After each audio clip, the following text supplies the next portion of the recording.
Hey everybody, this is Chris Gilmore with the Sports Card Insider Podcast by freedomcardboard.com. You may remember us from a couple of years back. You may not. We had a podcast we ran from like 2014 to 2016. We were bad at it, but we're back because we really hate ourselves. With me, I have my co-owner of freedomcardboard.com, Tim, and we have a new guy we're going to introduce to you. You may have already seen him. It's Jeff Keppinger of the Chicago White Sox, Tampa Bay Devil Rays, Pittsburgh Pirates originally. My most memorable work with him was with the Cincinnati Reds. Jeff, you want to take a second to introduce yourself? Yeah, how's it going, everybody? Jeff Keppinger here. He also forgot the San Francisco Giants, Houston Astros, Kansas City Royals, and the New York Mets. Man, I was drafted by the Pittsburgh Pirates. Well traveled. That I am. And, of course, Tim, you want to tell us who you are? Hello, guys. Tim Elrashedy. I am the newer owner of freedomcardboard.com and a lifelong friend of Chris for the last 10 years. Well, it's been longer than 10. It was 2000. It's like 12, 13. It was 2000. So we're like 11 years. Not bad. Yeah. I think my wife likes you better than I do. She instantly gravitated. She definitely does, and I like your wife way better than I like you. So everybody does. Jeff, you'll get to meet her eventually. She wasn't home when you came over earlier, but Jeff lives down the road from me. So unlike Tim, who's in Wisconsin. Yep. Wisconsin. He's a Badger. He's a Cowboy fan. I mean, I'm a Cowboy fan in Packer country. I used to be a Cowboy fan in Eagles country, so this is a little bit better. Ooh. They're nicer here. Yeah, Eagles fans are not nice. Yeah, Central Jersey, born and raised, I guess, but it was not fun being a Cowboys fan there. They booed Santa. They did. They booed Michael Irvin when he almost broke his neck.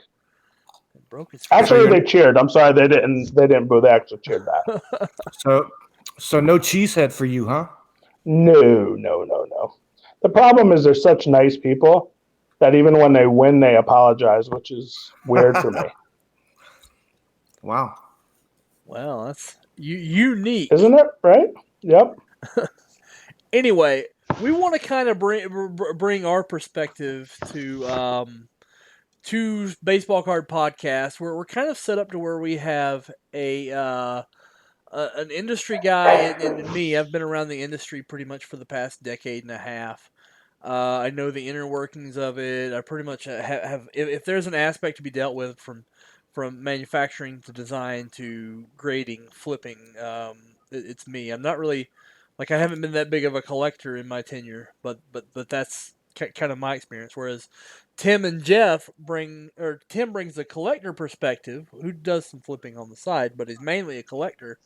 And and we also have Jeff, whose background's obviously as a player, but now as a collector. So we think with these three different perspectives, we can kind of be a little entertaining and maybe shed some light on the way some of the things are inside the hobby.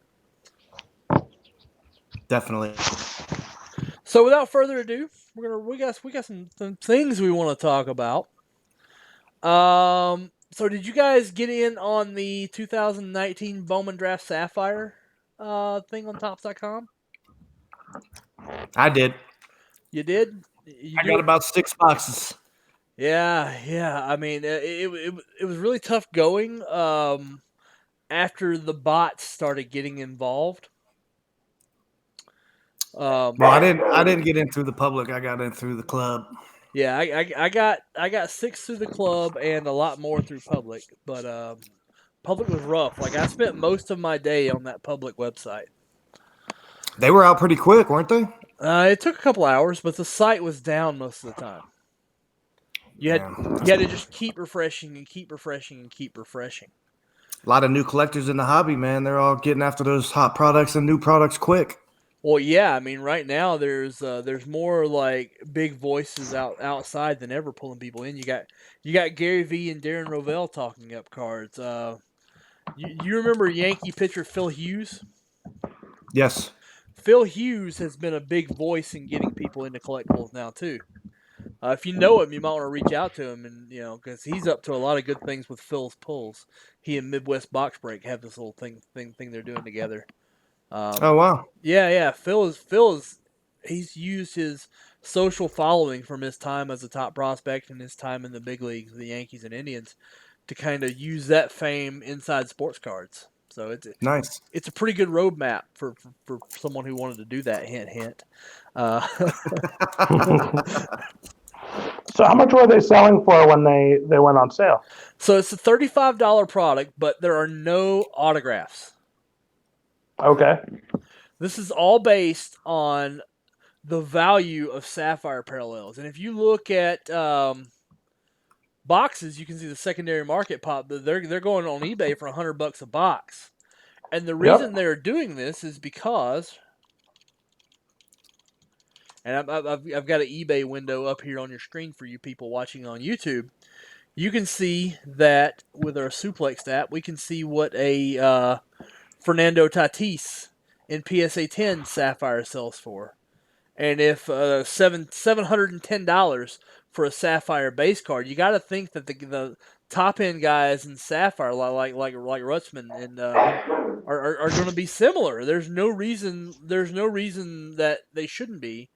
$450 for a raw base card Sapphire of Tatis.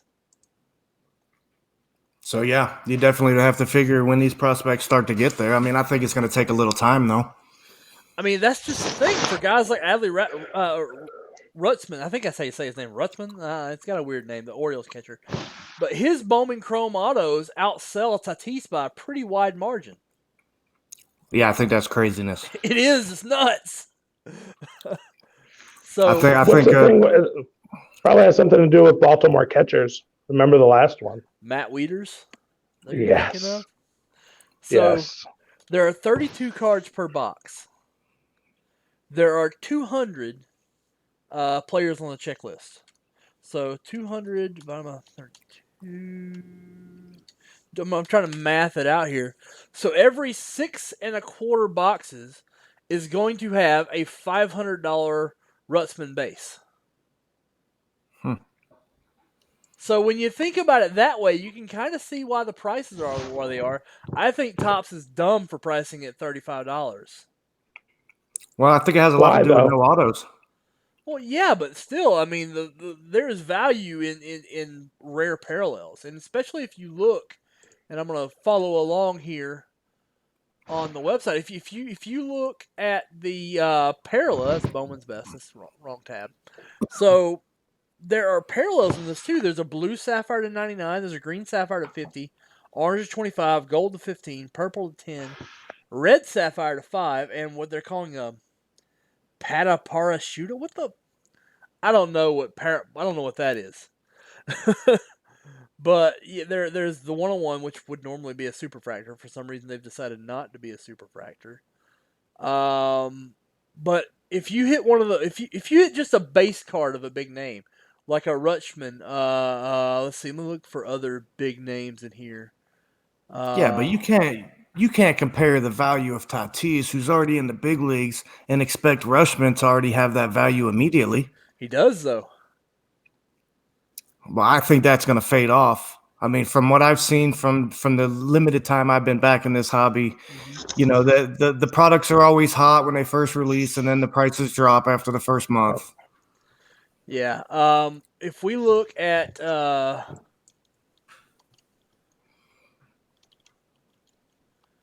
mean, let me ask you something. What do you think Rutschman's value is going to be if he goes out and hits 260 in A-ball next year? Oh, I don't think it's going to be a whole lot at all. I think it's going to be rough just because he's a catcher. No doubt. I mean, I can't tell you. Catchers don't hold no values. They typically struggle. They're about equivalent as pitchers. If I could spell Rutschman, I would be doing really good right now. I'm gonna search for his first name. It's RUTSCHMAN, I believe. So a blue refractor of Adley Rutschman just sold for $1,000. This is auto, correct? Yeah, it's an auto. Blue refractor auto. Tatis draft auto. Search blue. That's gonna be 3,000. It's higher in BGS 9.5. I clicked the wrong button. I clicked sell one like this. I don't have one of those. I deal in low end, not high end. So a BGS 9.5 went for 22. So maybe I'm a little off. So raw, that puts it at around 12. Puts it around 12 to 1500. So it's not much more. Tatis, who has shown he can hit in the big leagues, is only $500-600 more than Rutschman. Where are you gonna? Where's the card gonna go from there? If you're lucky and catch lightning in the bottle, he's similar hobby to Tatis. But yeah, Well, how many cards does Tatis already have? Well, he has a ton, but I'm looking at their first Bowman draft. But still, like I said, Rushman's price is going to drop. So you got to compare it. Wait 2 months and then compare it. I agree with you. I absolutely think it's going to drop. I don't think that it can hold. But you got some guys in here like that have good stories. You have other guys in here that are just good buys. JJ Billaday, the Marlins guy. There's some pretty big names in here as far as people from the June draft, because this is all primarily June draft. You won't see Tatis, Alonso, and Vladimir Guerrero Jr. in this product like you have everything else in the year, because it's a draft-based product. Let's see.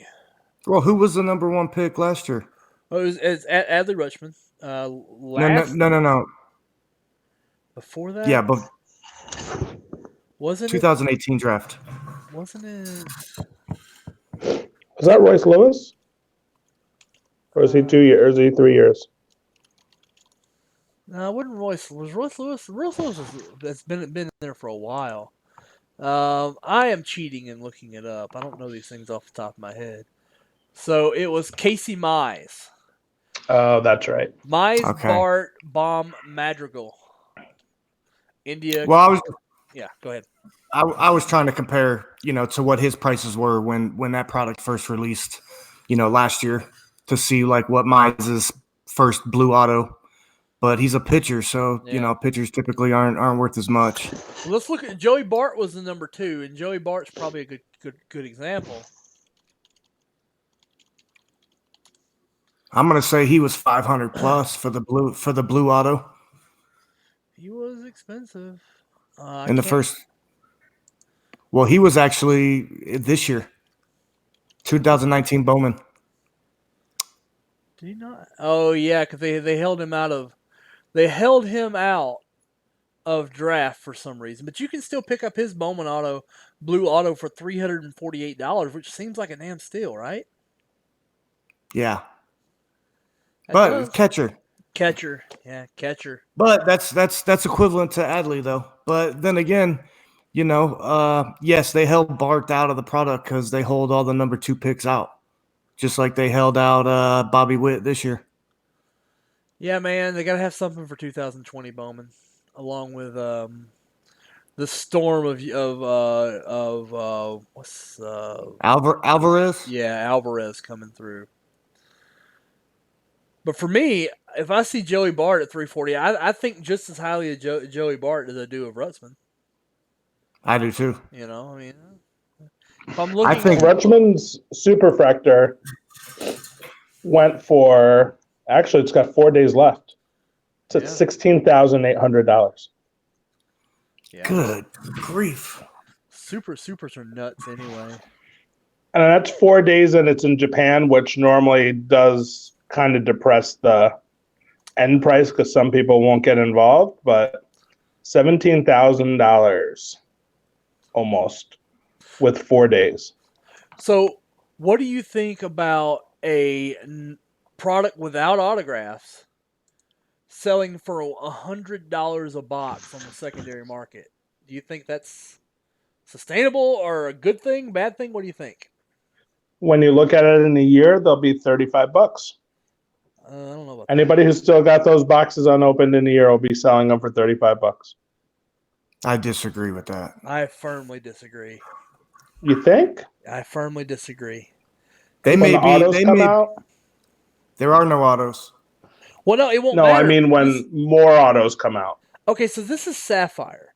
If you look at 2018 Topps Chrome Sapphire and look at what the Ronald Acuna is, because there's some rarity to these. It's pretty.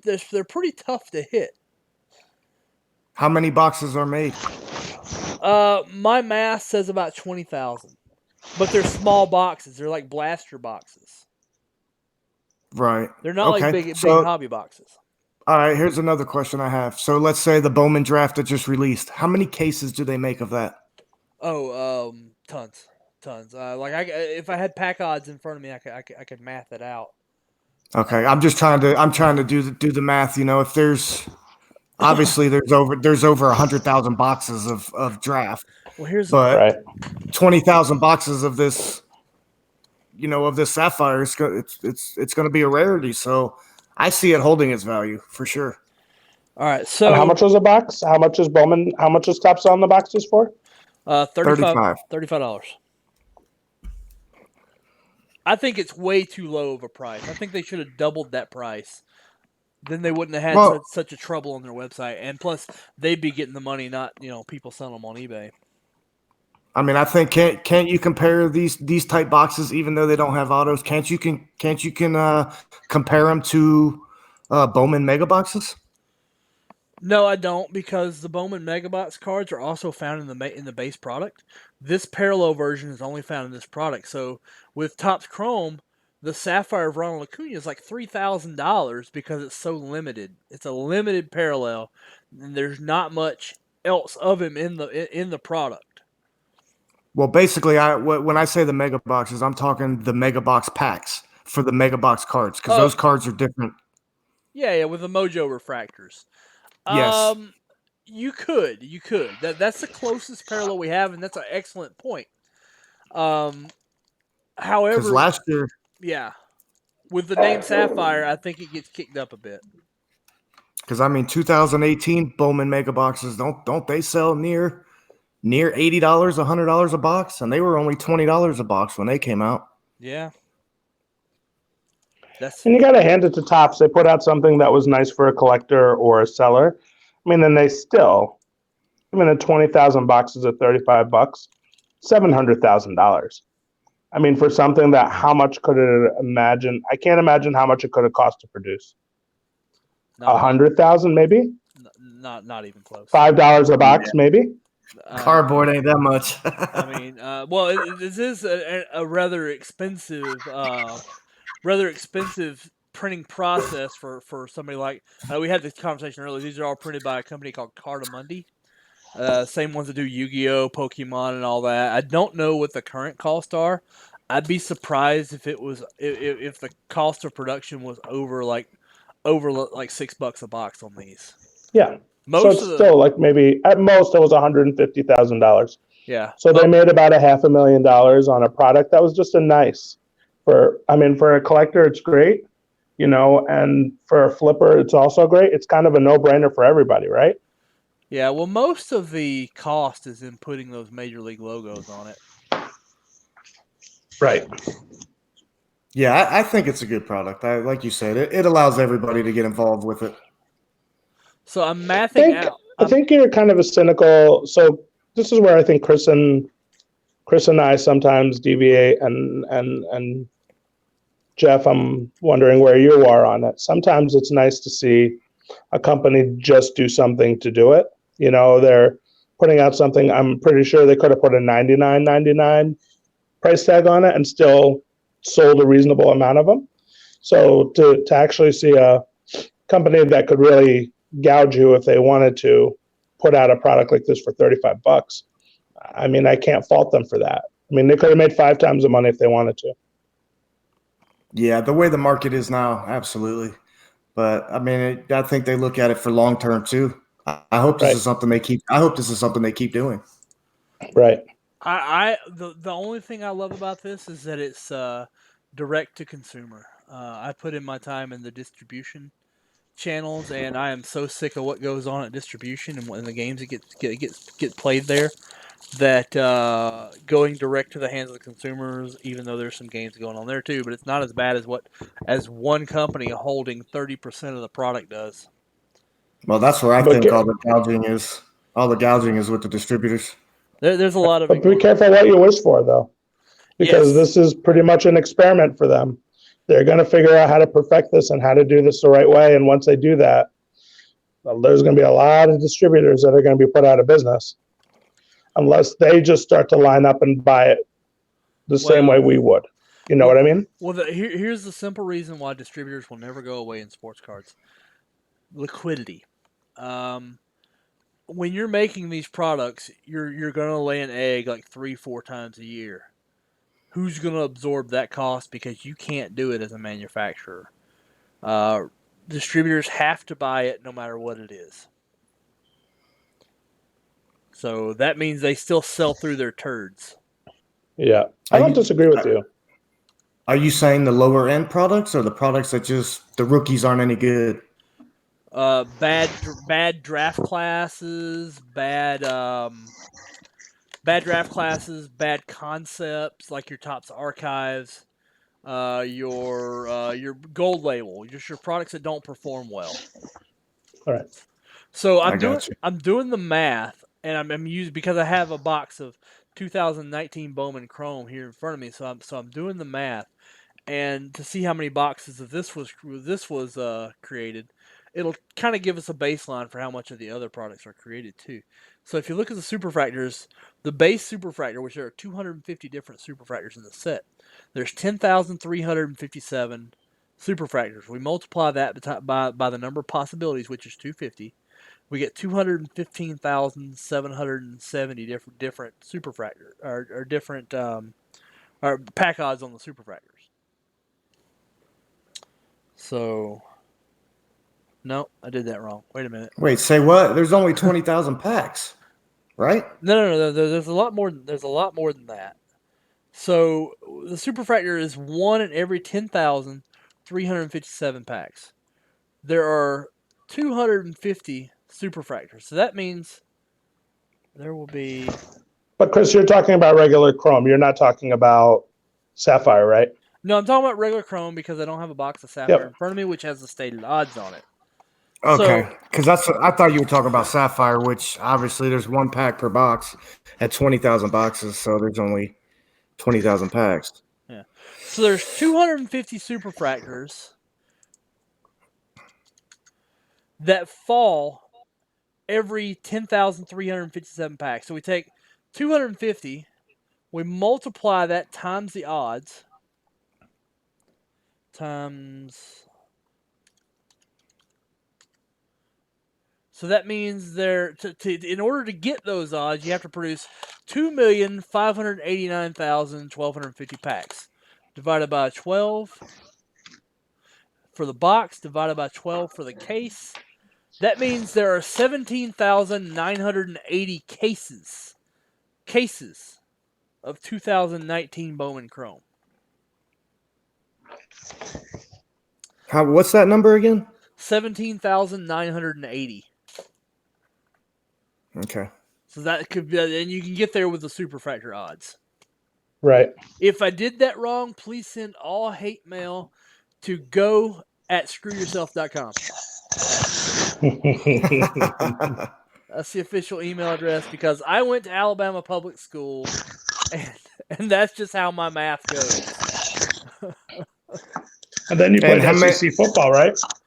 For a short, very brief time. Most of it was spent. Okay. Most of it was spent in the FCS and D2 ranks. So okay. Hey, I was a boss in D2. Let me tell you. And what did you say the card number was for the set for Sapphire? There's 200 cards in Sapphire, but what we don't know about Sapphire is we don't know the odds that the superfractors fall yet. Once we have that information, we can math that out. My guess is there's going to be around 20,000 boxes, because it is a. Can't imagine how much a super is going to go for. I cannot imagine. Probably about half what the actual draft superfractor goes for.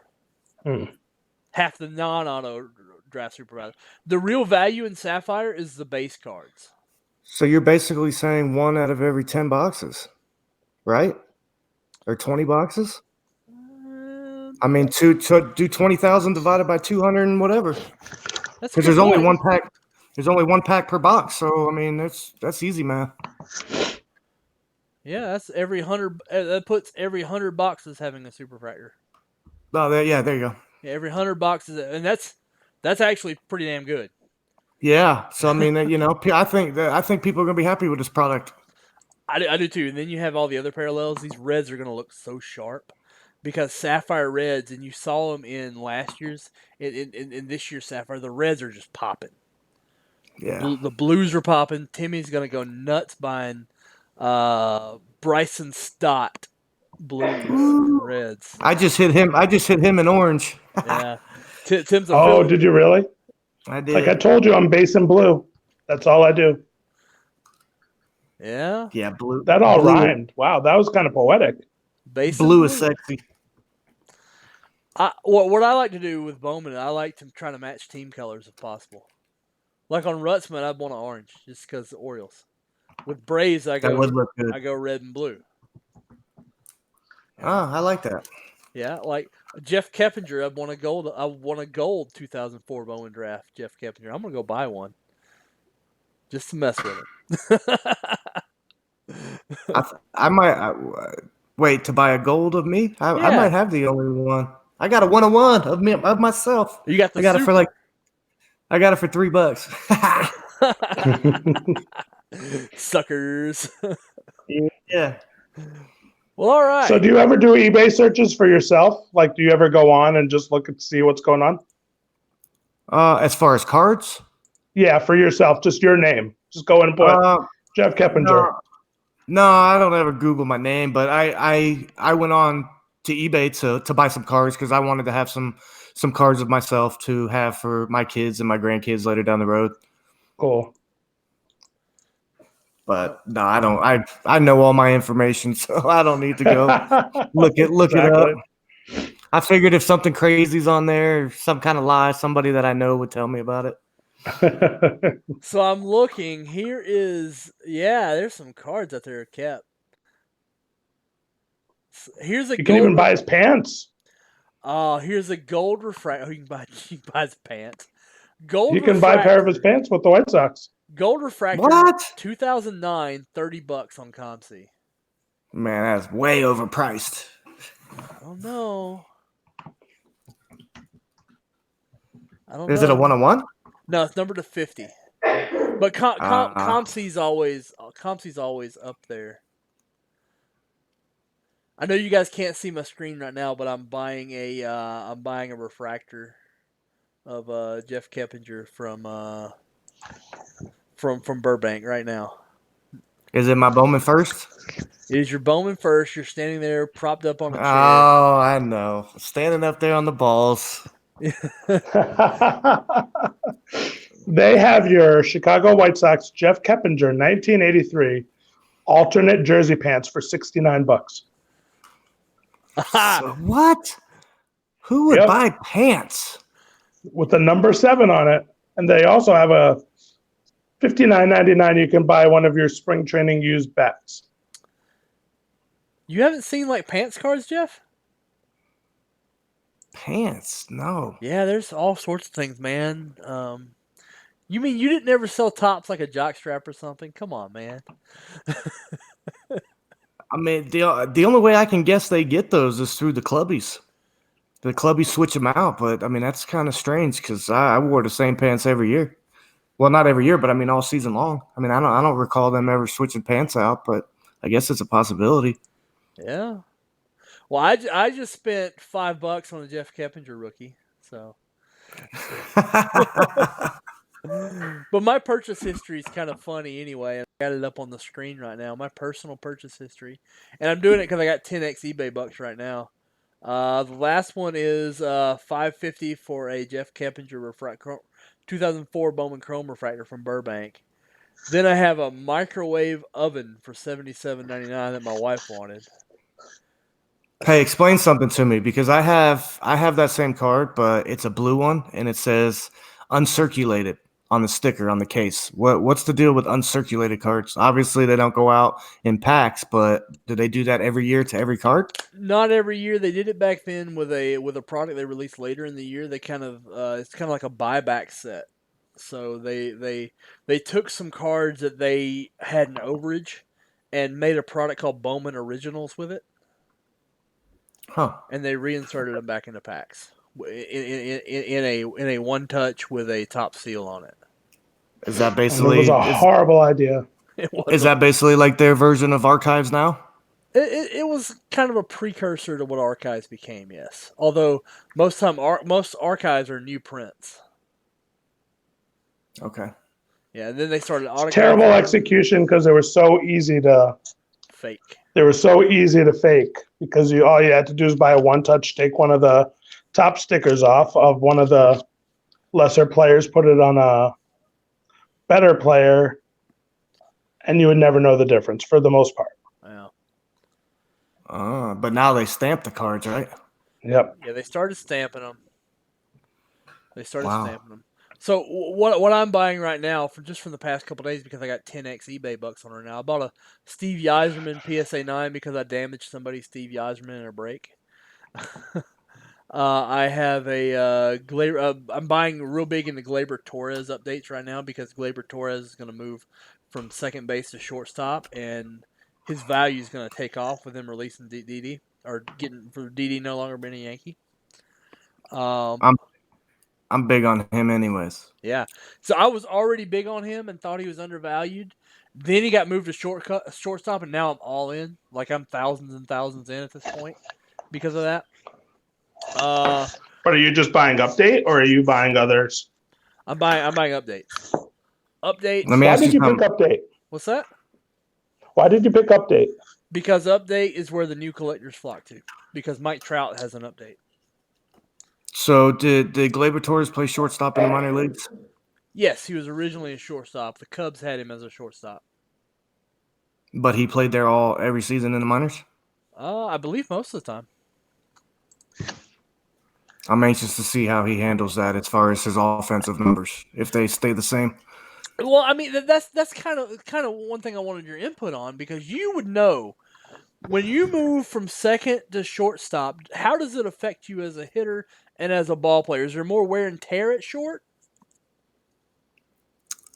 Well, there's more thinking involved at shortstop. Yeah. I mean, second base is about the same. I mean, you're moving regardless, but there's just a little more head and thinking head game involved to shortstop than there, and obviously you got to get rid of the ball quicker, you got to field it smoother, you got to throw it harder, and that's why I asked if he played in the minor leagues because if it's been a while, like he may put a little more of his brain power to defense, and it may hit him a little bit offensively. To me, I grew up playing everywhere in every position, so I was comfortable regardless of where they put me at. But I notice with other people when they do switch positions for some odd reason, it affects their offense, and I couldn't tell you why.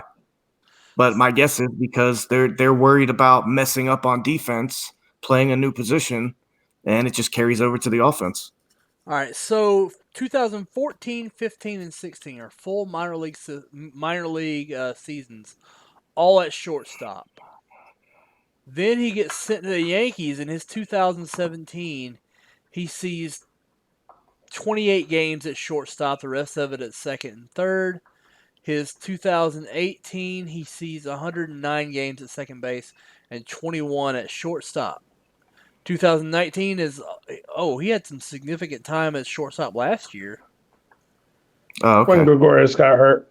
Yep. Yeah, Gregorius got hurt, so he put in some significant time at shortstop, 77 games. So he's already played a lot of major league shortstop. And I wish I could see his splits by position here because he had a phenomenal season last year. 38 homers with a 871 OPS. He's going to be fine. He's going to be fine. And that's another thing that's got me buying these cards. Another guy I'm buying is Rui Hachimura of the Clippers. Well, I don't really care what the Wizards. The Wizards. The Wizards. I don't really care what pro basketball team he's on, because the real reason why I'm buying is, well, first off, I think the talent's there. The second off is, and people don't really realize this because he doesn't look like it, he's Japanese, and the international market is buzzes for basketball. And if this guy even looks like he's going to be a star, it's going to be Jeremy Linsanity all over again, and I want to be ready for that. Did Jeremy's Lin cards, did they skyrocket? Oh, man, they were thousands and thousands and thousands of dollars for a good month. Get out. Yeah, absolutely. Wow. When that Japanese market in basketball takes off, it explodes in cards, specifically of the Prism line. Well, I knew that. I knew basketball is big overseas, you know, so I actually like basketball cards better than football cards for that purpose. So one of the best deals, I think, in basketball cards, period, is one I have up on the screen right now. It's the Panini Prism Fast Break Silver Disco with the alt image with them standing up. Those are a lot rarer than the other ones, and you can snag them for $65 right now. Wait, his card? Yeah, you can snag that version, the Silver Disco, for $65. Hell, you can snag like if you look at my purchase history, I also snagged the same day a silver, and if you look at a silver of Luka Doncic, it's approaching $1,000, and I was able to get the silver for $82.94 all in. So I'm holding about 10 silvers right now. Didn't those fast break, didn't last year's with Luka Doncic rookie, didn't Panini sell those on their site direct? I don't know. I didn't follow it last year. Like, what made me get into it this year was the fact that this rookie class is so deep. So Zion hooked me in, and then I started reading on Morant and Hachimura, and I'm like, yeah, I should really get in on this. Well, I know I bought some boxes direct from Panini, and I was looking for those for this year, but now I see that they're already out, but they were never on Panini's site, so I guess they switched up on how they're selling them. Yeah, I haven't seen those for sale.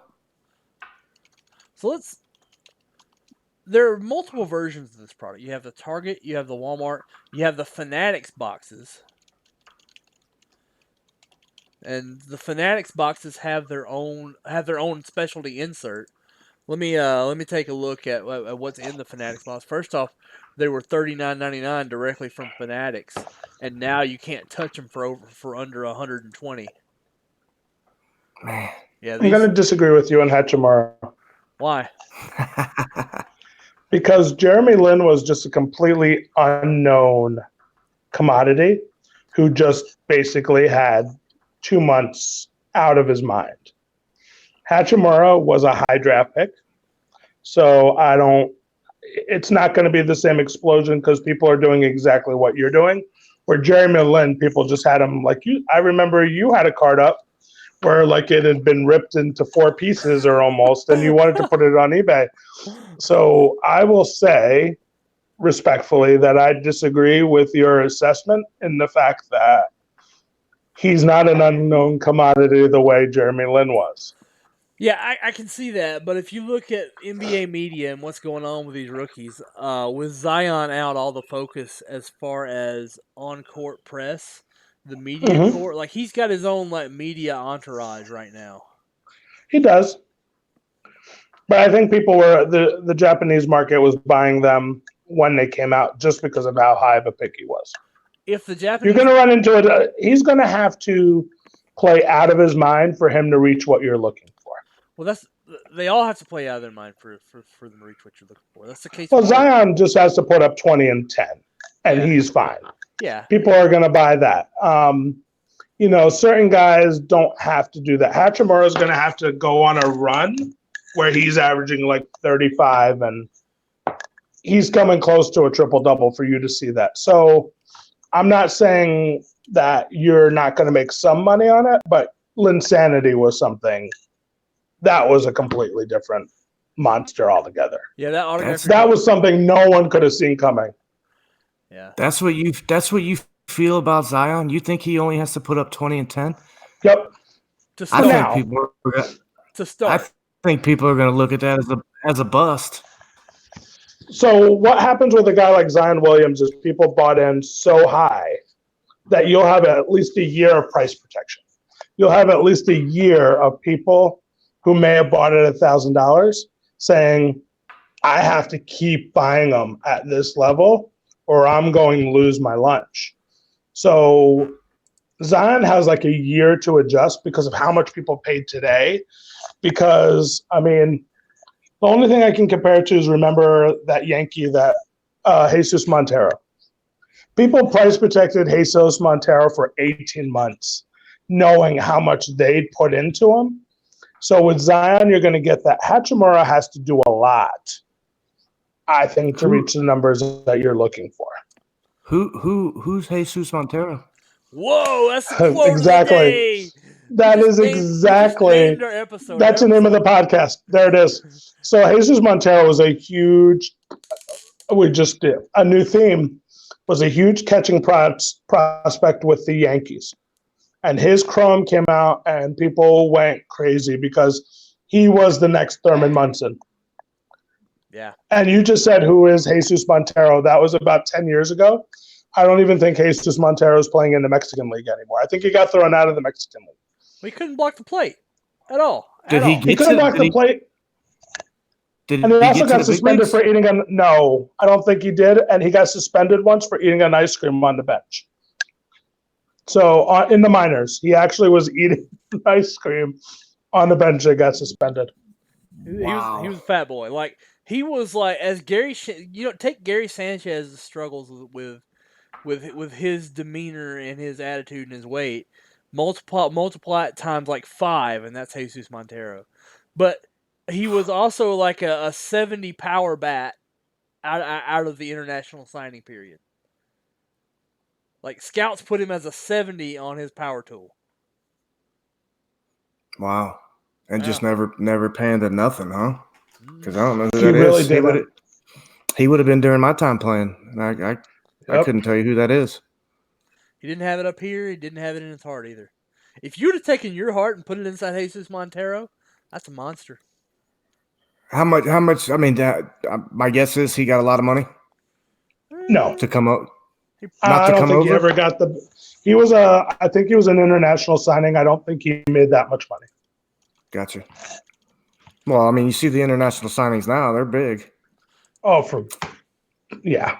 We have a way to. That's a lot to pay a 16-year-old. Jesus Montero did play in the majors. He played.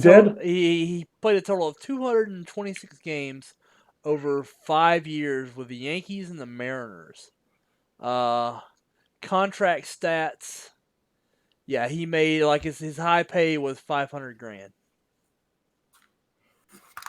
I don't know what his international signing bonus was, but I do know that here was and we used to have another partner named Wes Yee.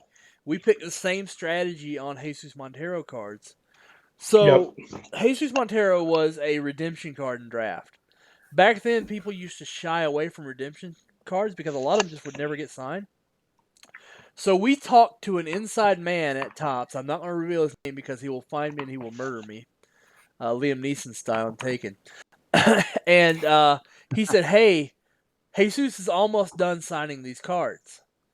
So Wes and I ran out and bought all the redemptions we can at $30. Base card redemption. Back then, $30 was an expensive Chrome Auto, by the way. This is a different time. So we went and we stockpiled these. We waited for them. We redeemed them, and when they came back, we instantly took a $30 Chrome redemption and got 90 for it. Just instantly, just because they were live now. So we didn't need him to hit a lick. So I made a lot of money off Montero. Like there is a strategy for anything.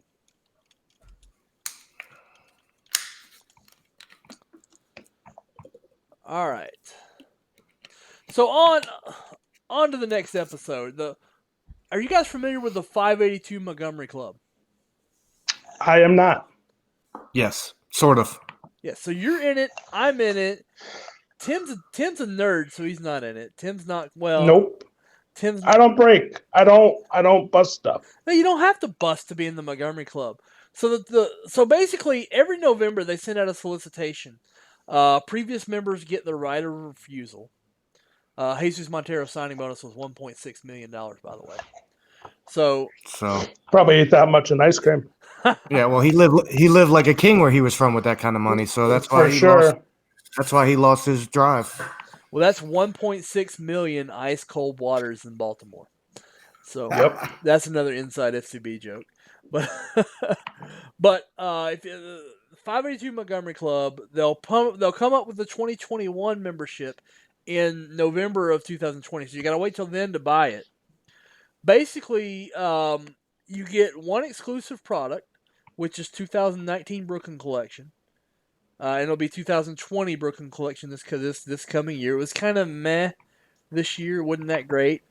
But you get a you get a gift set, which looks like it's these red bordered cards you're seeing, with one autograph in the set, and I've just pulled up the Max Muncy on the screen, which was my autograph and mine, and you get a base set with all the good rookie year players. Like you get a Tatis, you get a Alonso, you get a Vlad, and they're kind of they're not that common because only the Montgomery people, only the people willing to put down $250 for a membership get a copy.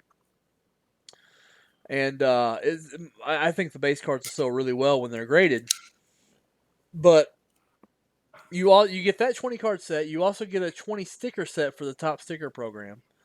There's another 20 card members vote set with an autograph that comes out in the spring. Basically, like every quarter, you get a free set with a free item. The big item is a special complete set of series 1 and 2, which has the 582 Montgomery stamp in the bottom corner, and those are pretty expensive cards out of it. All this for $250. But the big thing is, you get exclusive pre-sale access to online exclusives. Like I was able to get Sapphire, I'll be able to get Ginner X, I'll be able to get archive snapshots, and you won't have to fight the rush, you won't have to fight the bots to get it. In my opinion, this is the best $250 in sports cards you can spend. So I agree. So Jeff, you've been using yours, and this is your first year to have it. What do you think of it? I love it. I mean, I think it's worth it just to be able to get the exclusive for the Sapphires, just to be able to get on those. That's the whole reason why I got it. Yeah, because I never even knew of the Sapphires until I had a buddy tell me that he was in the club, and he was like, "Man, get in this club, and before they release that, you get a chance at them." And I'm like, "Perfect." So that sold me right there. Nice. Tim's gonna get into it next year because we're gonna lord it over his face until he buys in. We're gonna be like, Tim, you see my cool little Montgomery 582 Montgomery pen? Oh, where's yours? Oh, you don't have one. I have one. I have this cute purple pen that my daughter gave me, so I'm good. Oh, rub it in. Tim's got a daughter. So basically, you'll get in at in 2021. And one thing I want to do is, I want to kind of share the little love of it a little bit. Anybody who reaches out on Twitter, comments on the YouTube video, comment wherever you see this, and I'm going to enter all those names into a drawing, and I'm going to give away this Max Muncy autograph to one of the people in the drawing. Nice. Anybody who comments, nice. We're going to random it on the next one. So yeah, that's going to be pretty cool. Looking forward to that. So another thing that's been making the rounds here in the Twitterverse, one of my buddies on Twitter named Stale Gum, who's kind of like old man yells at cloud. He's really old man yells at cloud. He's really angry all the time, but he's like, I don't understand why archives exist. It needs to go away. There are better ways like Heritage where they already display these old sets. What is the point in having something in archive that's already been shown that's also been done in Heritage? And I kind of agree with him. Have you guys opened any archives and see where it seems to be kind of unnecessary? I haven't opened any of it, but exactly, it sucks. Well, I mean, I think for your collectors that don't like to spend a whole ton of money who can, get some of their old time favorites and get autographs of them where they can't get autos of those guys anymore. Yeah. I mean, I think it's a product for those collectors. I opened a box and my 2 autographs, and one of them I was actually pretty stoked to get. One of them was an umpire, but the other one was Dr. James. Wait, who? I don't remember. I'd have to look. It's somewhere in my office. If it's one of your guys, I'll slide it over your way. But the one I was excited about was Dr. James Andrews. Really? Yeah, I was excited about that because Andrews worked on my ankle, and he's a really cool guy. So, Wow. but I bought a box of baseball cards, and neither of my autograph were baseball players. Well, now I can see your dislike for it. Yeah. So I'm going to ask the question I always ask. Yeah. I always ask when this kind of conversation comes up. Yeah. Why do you care? Because I bought a box of Why does it matter to you in any way? Because I bought a box of baseball cards and there weren't any baseball autographs in my box. And the thing is, if you bought it and you want the set to die, why did you buy it? I mean, that's what I think. Well, here's this drives me crazy about the hobby. Yeah, but as a whole. Yeah, but trust There's some really nice autographs in 2019 archives. If you go out and look for them, there are some really. And the one thing I would say is, I started collecting the 1980 set. The 1980 top set is my first collection. Like, that is the first thing I went out and bought. Like, I can still remember every Friday night my dad taking me to Burger King so that I could get a pack of the Burger King Phillies sets. You know what I mean? I still remember everything about that. So when I see I'm looking right now, like the 2019 archives Ozzie Smith, which is a 1980 Ozzie Smith card with the Padres, those are memories that those collectors love and go after. So my question is always, if you don't like it, don't buy it. If nobody buys it, they won't make it. But why do you care? Well, I care because the Topps is limited by Major League Baseball how many sets they can produce in a certain year. And that Archives product, I'm not talking about like Archives Signature Series. I actually like Archives Signature Series, which is the encased one hit per product. Mm-hmm. The flagship Archives takes up a release and just puts it with nothing. That's why. But what are they limited to? Like 75 releases? Topps never stops putting stuff out. It's a low number. It is a surprisingly low number. It's under 40. What, the products the Top puts out? Yeah, the products Topps is allowed to put out under their Major League umbrella. Doesn't count Bowman. It counts like Major League products. Like this draft, this Sapphire thing is somehow not included. And I think there's a special provision for like retail versus hobby. And this Bowman Draft Sapphire is considered a retail product. So this 2019 archives, the autographs are different than the set, or do they all come in the same box? They all come in the same box except for the Archive Signature Series, which is its own. There's Archive Signature Series and there's Archive Signature Series Retired Edition. So there's actually 4 different archive sets. There's the base archive set, which is the one I don't like. There's Archive Signature Series, which I do like a little bit. And there's Archive Signature Series Retired Players, which I like a lot. And then there's Archive Snapshots, which is a retail product. People who collect heritage collect it. You know what I mean? Or archives, sorry. People who collect it, and they collect it rabidly. They go out and they try to complete the set. It's an old school type of release. It's not made for everybody, but just in the same way Topps Series 1 and the ones you get in Walmart and the one that's full of all base isn't for everybody. It always gets dicey when people who are just kind of snobbish about baseball card collecting start going after a set that people who aren't them really enjoy. Topps wouldn't make it if somebody wasn't buying it and people weren't filling these sets. And that's always been my thing, is that it just has to get to a point where you got to leave it alone.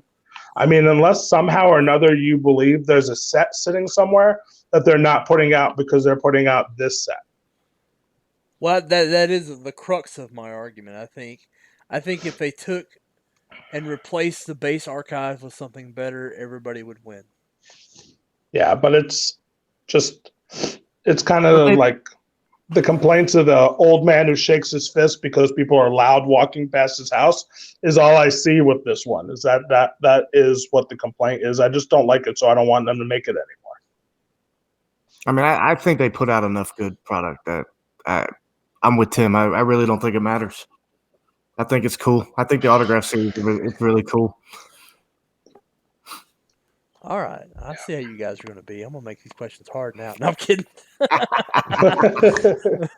I see the point, but you know what? The people who I normally see complaining about this stuff are also complaining that they opened a box and it didn't have a $500 auto in it. If you want the $500 auto, go buy it. Oh no, this isn't the set for you. This isn't made for you. I don't play that game. No, I understand variants, but I would have rather had like a Pokey Reese auto than autos of people that aren't baseball players. Hey, why are you gonna laugh at Pokey Reese? Pokey Reese was good. The thing is, you know what you might get when you buy it because the checklist isn't vague, right? You know there's going to be a James Andrew card in there, or there's going to be an agent card, or some random collector card in there. That is what makes that set what it is. Well, that's why I don't buy Allen and Ginter, but I think Allen and Ginter's fine. I just think they do enough of this stuff in other sets, like Allen and Ginter, like Archives. I don't get it. I don't get why Archives is there when Heritage is a thing, and Heritage basically does the same thing in reliving the history of the set. And when you open a box of that Archive, they have like a mishmash of 4 different years of cards in there, and they all look different. Like the first 3 cards look like beautiful. 83. Yeah, but there's no continuity to the set at all because it's just a hodgepodge of different year designs. It just looks dumb. And I think the best part of it is that there are collectors that actively go after each one of those sets or focus on one of those sets. And that's the thing is that you got to remember, and Chris, you remember this, and I never forget it because we went like 3 or 4 years and heard Topps speak. Topps does not care about the market at all. They care what they can create and produce, and what their distributors can move. Yeah. That is all they care about. They could not give a rat's behind if the card coming out of a $30 set, a $30 pack sells for $5. They don't care. They've told you that before. If you don't like it, don't buy that box. That's what they say all the time. And Tim, I gotta apologize because about a minute ago I put the word "fail" on your forehead here, and that is fine. With that very intelligent comment, I have to take it off. That is, you can put whatever you want. The thing is, I just remember sitting there and really admiring Topps for the fact that they say, we do not care about the secondary market. We make our products for distributors to be able to move it and for collectors to be able to buy it. So if you're buying it because you want the $500 Mike Trout auto, that's on you. Yeah, but put your $500 and buy a Mike Trout auto in the secondary market. Which Topps doesn't care about at all. You remember who said that, right? Clay, right? No, it was Mark Sapir that said that. Oh, that's right. And you remember who's not with the company anymore. Him. Yeah. But I don't think that philosophy's changed. I don't think so either. They don't care about the secondary market. No, because from Real on to Clay, everybody echoed that statement. And I heard Susan say it years down the road when she was there. Susan's not with Topps anymore, so right. It'll be interesting. And it's a legitimate thing. They create something, they distribute something, people buy it. Topps is done once your distributor has bought it, and they'll also go back and buy things when they're crappy. They'll buy them back, right? They will. From some of their distributors, if they're stuck with product, they try to make that right. No, I don't think it's ever gotten that bad. Like the worst it's been is 2010 when the pack still had the lubricant dust inside it. 2010 Bowman Chrome. You remember you opened the pack and it felt like it had cocaine in it? What that is, that's like a little talc powder they put in between the roller sheets of chrome because these sheets have to slide over the top of each other. And Right. if they don't put enough talc, you'll start seeing these roller marks. That's where they're not actual roller marks. They're the chrome sheets sliding across each other as they're coming down the press. There has to be that little fine layer of talc that's supposed to get blown off before it gets inserted packs. But if you crank up the presses, guess what you don't have time to do? You no longer have time to make sure all that powder gets blown away. That's why anytime you see a lot of roller marks, anytime you see that white powder, it's because they cranked up their production press at Cardamundi. Yep. Everything can be contributed to time. Every error, like what's going on with Prism right now, Prism basketball tells me that it's overproduced because there's a centering problem, there's a cut problem, there's a wrong back problem. That means that somebody was rushing this stuff through because they knew they had to make a ton of it. Yep. When you see a well-produced set like last year's Prism, look at last year's Prism basketball. It is immaculately produced. That's because they didn't make a whole lot, and Cardamundi had time to push it through their system. If Cardamundi even, I'm assuming Cardamundi made it. There's a few other companies that make it, like Graphic Converting and Allen Texans will do some of them. It's just there's all sorts of different printing companies that can use. Most of it's Cardamundi though. Yeah, I know there's a lot of Lucas Silver's graded 10s from last year's product. Yeah, Lucas something else though. That's a bad thing for the hobby, by the way. Well, a lot of 10s. A lot of times it's bad. The grading, no there's doubt. a lot. Having almost every card you send being a 10 is bad for the hobby overall. Yeah, it's not bad for your pocket, but it's bad for the hobby. There's a balance. There's definitely a balance to be struck. You know. So that kind of brings us to grading, and one of the biggest questions I hear with grading is, well, how do I do it? Like, Jeff, with you being new back into the game, what are some questions you ask about grading? Well, I mean, the first thing you're gonna want to ask is what are you actually looking for? I mean, the easiest thing for me was to look at the BGS, the subs that are on it. It tells you the four things basically what they're looking at: the surface, the edges, the corners, and then the centering. So, and then I'm in a lot of card groups as well. And to me, I mean, I think sending it to somebody that has the knowledge, to wipe down a card for me or to tell me if it's even worth grading, because some things may look centered to me, but then they're actually not. Or, edges kind of are hard to determine, what's what. Like, obviously a lot of cards have some whiting on corners. So what grade does that give? How much does that take off? Yeah. Because if it's, I mean, I'm pretty sure, like, well, I mean, how does it go? If you get one subgrade that's, let's say an 8, then the card can't grade over a certain number? It can't grade. It can't grade over one full number up from its minimum subgrade. So if a card so you could have an 8, 10, 10, 10. All you can get is a 9. Correct. That's in BGS. PSA hides their system. But you got to figure that they go off of the same things. Yeah, they might. But the one thing I'll say about BGS, and and Eric was the first one who started that. But now it's pretty much, if you send your cards to BGS and you come back with 9 centering, you might as well not even try to sell it. You might as well just leave it where you have it.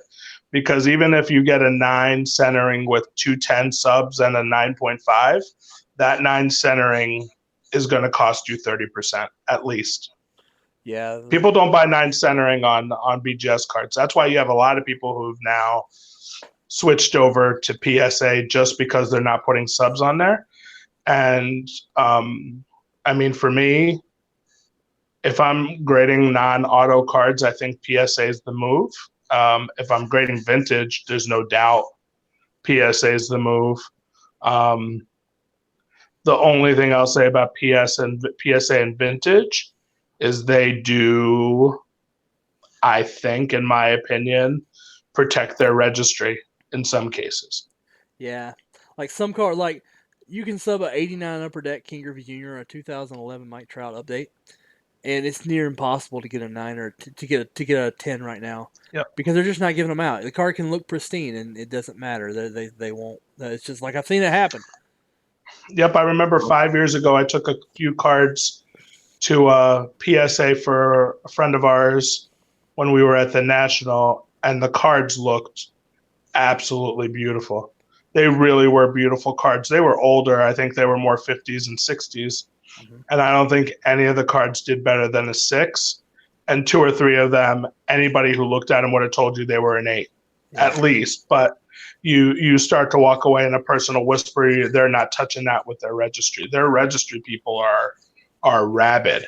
So if you are a fan of vintage and you're looking to up your registry, or you're putting in a card that has a tough grade registry wise, your chances of hitting their registry or impacting their registry is really, really tough.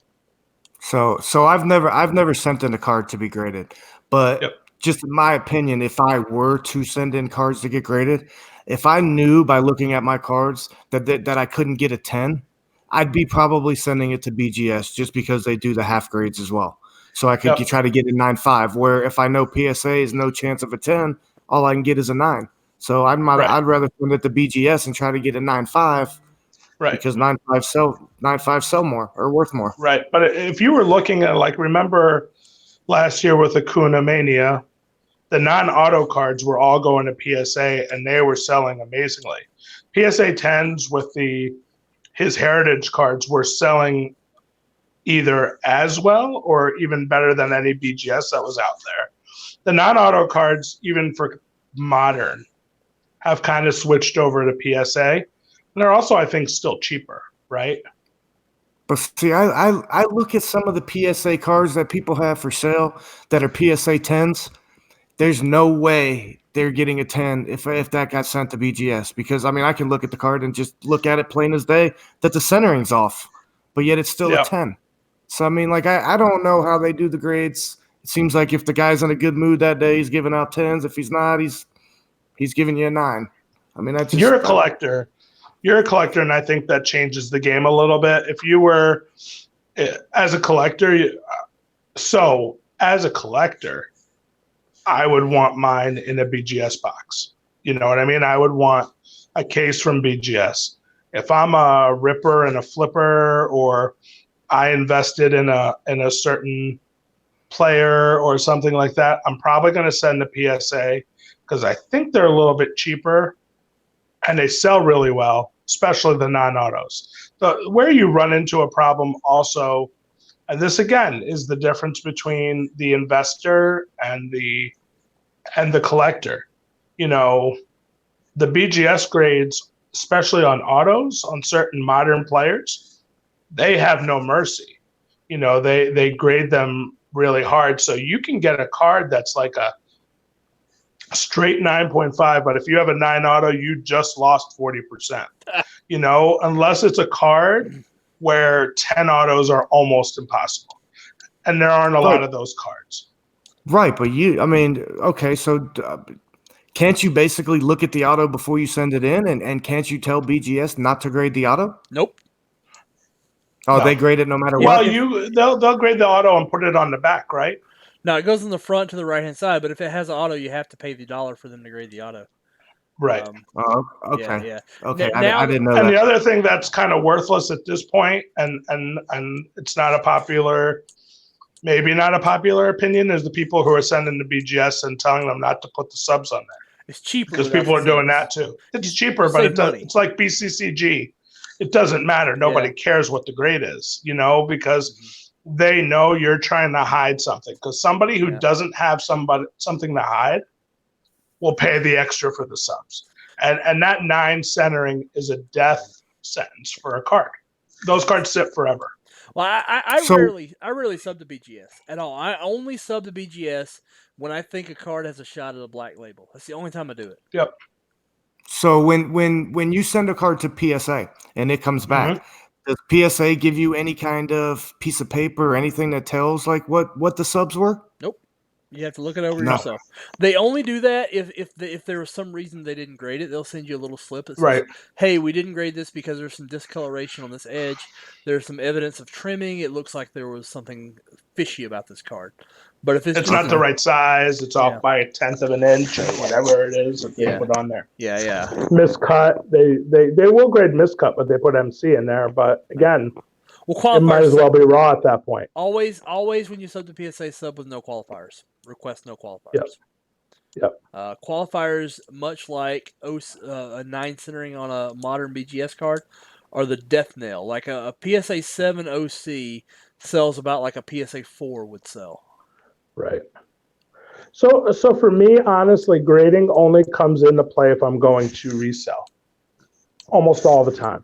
I mean, so for me, like my collection, and maybe we can get into that a little bit, is like I love the PSA slab Perez steel autos, or like the old vintage photographs that are signed. I mean, those are the things that are in my personal collection, like the Mickey Mantle, Perez steel, and Joe DiMaggio and things like that. And then the other part of my collection is like vintage game used, which are two things that, like, vintage game used I don't need graded because I'm buying the patch and that's what I care about. And I'm buying those slab Perez steels or any kind of autograph that's on a really great picture. But like when I'm buying cards like Chrome and things like that, most of the time that's for me to just buy and eventually sell when I think the time is right. So I have I buy to flip, but then most of the money that I make flipping goes into buying the stuff that I will pretty much always keep. So explain to me the qualifier. When you say tell them no qualifier. So PSA, you'll see a grade, it'll say 7, and in brackets to the right, it'll say OC. That means, hey, this would be a 7, but it's so far off center, we didn't consider the centering in the quality of the grade. Okay. So that's why people look at it as such a kind of it's a 7, but it's a bullshit 7. That's kind of what they're saying. So if you tell them no qualifier, they'll just grade it as what it should be because it's off center. They'll give it a 4.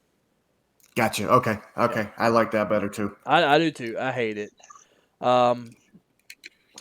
So there's 3 grading companies out there that I would not consider using any company but these 3.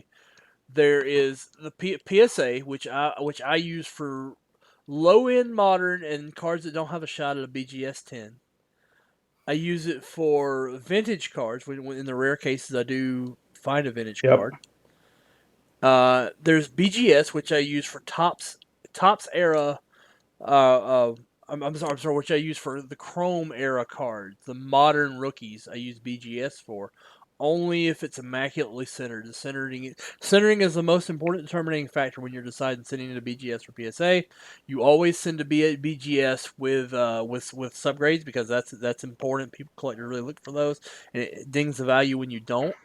However, BGS is ramping up their prices like crazy right now. So, I'm doing most of my business with PSA just because BGS prices have gotten difficult. What are you paying through PSA? Well, I really don't like to talk about what I'm paying through PSA, but on average, what would the average consumer pay to go through PSA on, like you said, a low to mid end non-autoed card? So modern. So PSA does slide the price of their submissions with the price of the card. Pretty much under $250 slab value per card, you can get done with their bulk service. Their bulk service is anywhere from 45 days in the low end. I think the highest estimate I've seen has been 71 days. I've gotten them back in 20 days before too, though, so it's really just a crapshoot. Long times. You can get that service for $10 a card. Okay. BGS. That's non-auto, right? They don't care about auto. They don't do auto grades. Okay. So BGS right now it's around 20 if you're just a dude. Wow. Yeah, it's double if you're just a dude. Now, there are some people who have corporate deals. They like we used to have one for Freedom Cardboard, but we didn't maintain it, so we lost it. However, I could get it back anytime if you want, Tim. Hint. So that's kind of how that runs. Nowadays, another problem with that is that you have to sign up for the PSA Collectors Club, which is another $150 a year. So if you're a low volume submitter, it gets really expensive. And by the way, that $10 you have to sub 100 cards at a time to get that. Wow. So people are using these submitters, these bulk submitters. They're going through like Jared Landress of GenMint.cards. They're going through Iron Sports Rob Valenti. They're going through filthbombbreaks.com, a guy named Stephen Michael, who I really think really highly of. And Stephen has another service. I'll just bring up his website real quick because I built his website, so I really like it. So let me ask you then. Let's say like when you said you can submit your cards to somebody, right? What if like 100 people give that guy cards and they all have the same card? Okay, so here's what they'll do. They will take the cards and they will lay them out. So go, okay, here's this guy's cards. This guy submitted the same thing, so they'll put theirs under a different sub number, and they'll break out the different sub numbers, and they will record whose cards are in what sub number. So if you look at Filth Bomb here has PSA Filth Bomb Breaks PSA submission service. He has it for $10, which is the same as what you can walk up to. He gets a discount, and there's where his margin is. So you can actually go through him at the same price you can go through PSA for.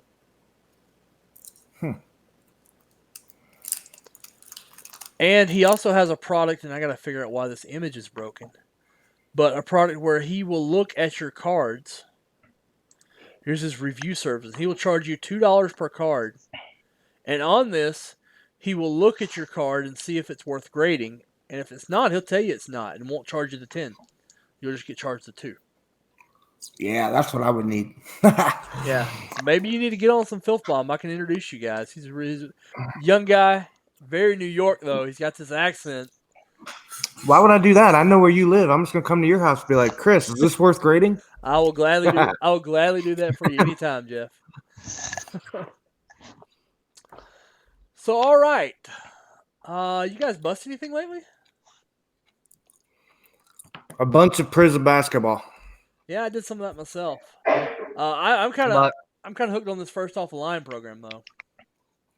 Yeah, I like the first off the line, but it got hard to get. It does. Well, one that wasn't hard to get was the Optic football. People aren't really taking to there's no Zion Williamson in the Optic, so Optic football I think is still up, and it's been up there for like a week and a half now at $125 a box. So they still have it on there. They haven't sold out of them? No, they have not sold out of football, Optic football, which is crazy because it's a good product. So I love Optic. Yeah, if you go to PaniniAmerica.com, you can buy all you want right now. So I bought a couple boxes. I still have one sealed that I'm going to do on Vintage Breaks this weekend.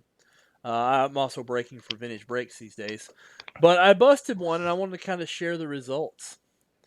Let's see. Here we go. So we had our there's these blue star cards with it's kind of a blue refractor. The base cards are numbered to 25, and it's got this really nice star pattern that you really can't see in the scans a whole lot. But I hit an Aaron Donald to 25. Let me see if I can show it on my camera. It's got this really nice blue stars pattern to it, numbered to 25. I hit a orange of Tyree Jackson, numbered to 50. Tyree hasn't done a lot because he's playing behind a pretty impressive quarterback in Kyle Allen in Buffalo, but he's got a lot of talent. From Buffalo University, playing for the Buffalo Bills. Big 6'7", 249-pound hoss. So he's got a body like Cam Newton, and he's a physical specimen. He can run, he can throw, but he may not ever get the chance to play quarterback. It doesn't always matter. And my hit was a Blue Stars DK Metcalf. DK kind of stands. He's a stud. He is, man. He's a beast. DK does not stand for Donkey Kong, and I'm disappointed that his mom didn't name him Donkey Kong. Yeah, it's a little OC, but I'm glad to have it. It's a guy I'm really excited about. Ole Miss guy, even though I'm not really an Ole Miss fan, I do have some fond memories. So, there we go. I hate football. But you're I hate football cards. It's hard to make money on football cards. Well, that's not all about making money. Like, I watch a lot of. Well, no, I'm saying if I'm busting, if I'm breaking, I'm breaking because I want to find something that I'm going to sell. But if I'm looking at football cards, are really, really hard to make money on. Yeah. If I'm a collector, that's one thing, but to bust it to make money is not super easy. Well, that's very true. Wide receivers very rarely get any love. You know what I mean? It's got to be all quarterbacks if you're going football. Right. You got it. Right. It's quarterback. Right. Well, this quarterback draft only has two guys in it. One stunk up the field in the late half of the season, and the other one, kind of fell off a little bit too. Kyler Murray and Daniel Jones. Well, Haskins is playing now. Is he really playing, or is he just kind of fumbling all over the field? No, he's playing. He had a good game against the Eagles. He did well against the Eagles. You can't really take that away from him. He had a really good game for a guy.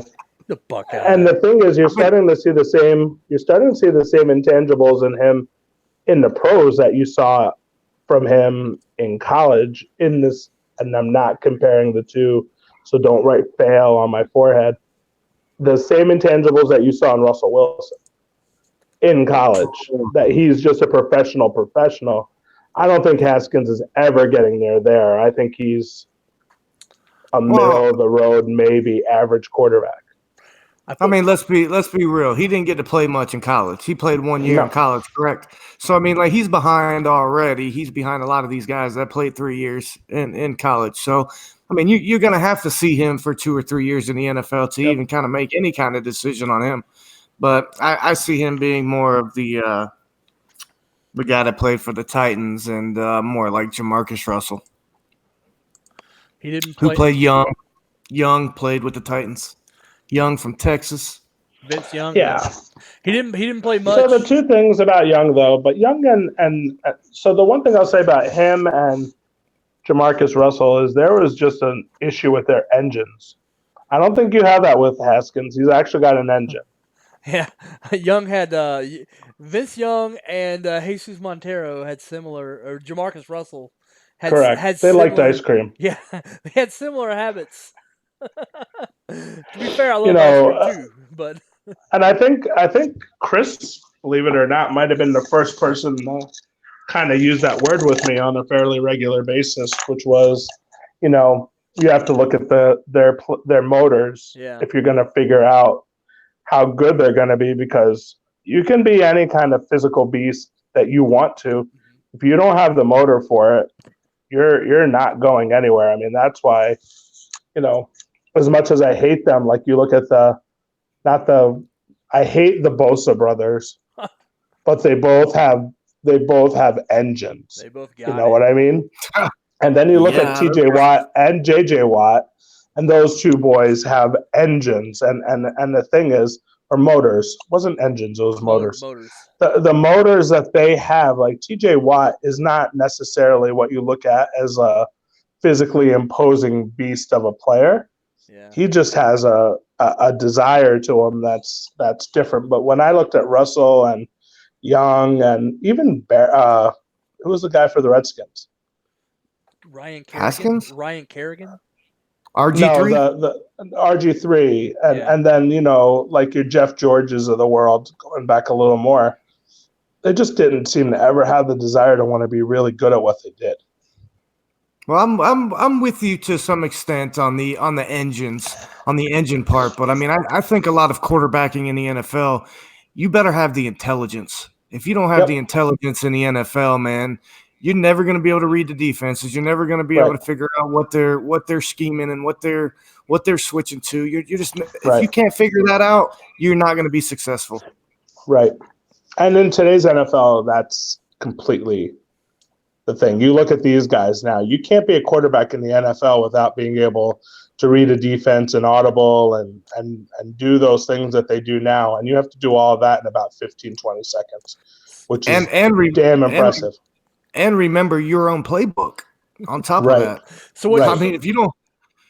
So what you're saying is there will never be another Brett Favre. I don't know. I mean, there's still that somewhere. I mean, yeah. I mean, I can see there being another gunslinger, man, that just goes out there and tries to read the field and just tries to use their strong arm and fit it in tight windows. I mean, Brett Favre, there won't be another Brett Favre. There may be somebody similar, so they might have some similarities, but Brett Favre, he's one of a kind in my opinion. Gunslinger. I mean, I look at Phillip Rivers as almost being the same, right? Phillip Rivers is kind of gunslinger too. I don't know, man. I think Rivers is more intelligent than people give him credit for. Yeah, I believe he's intelligent because I mean, man, he's got a funky delivery. His arm ain't. Yep. I don't think he didn't have a cannon, did he? He's got a motor though. Let me tell you, that's the competitive. Yes, he has that with intelligence. So he made it go. He made it work because I mean, he didn't have an arm. He's probably the best guy. I think the best quarterback that's ever played that really didn't have much physical aspect to his game. Yeah, but was successful. It was a shame. It's a shame they've never been able to put a team around them. Auburn told him no. Alabama told him no. LSU told him no. Tennessee told him no. NC State was one of the few yeses he had because he just didn't have that arm. But I mean, what do you think? What do you think was wrong with his team last year? I mean, they had a great defense. I mean, just you said they didn't have put a team around him. I mean, his team last year was good. Wasn't last year's team kind of injured though? They lost a few players. Melvin Gordon went down. I'm trying to remember. What's that? Melvin Gordon went down. He was hurt. I look at him and I will tell you one thing. Phillip Rivers, for all the things I love about him, also can be his own worst enemy. He makes some really bad decisions as well, but I don't know.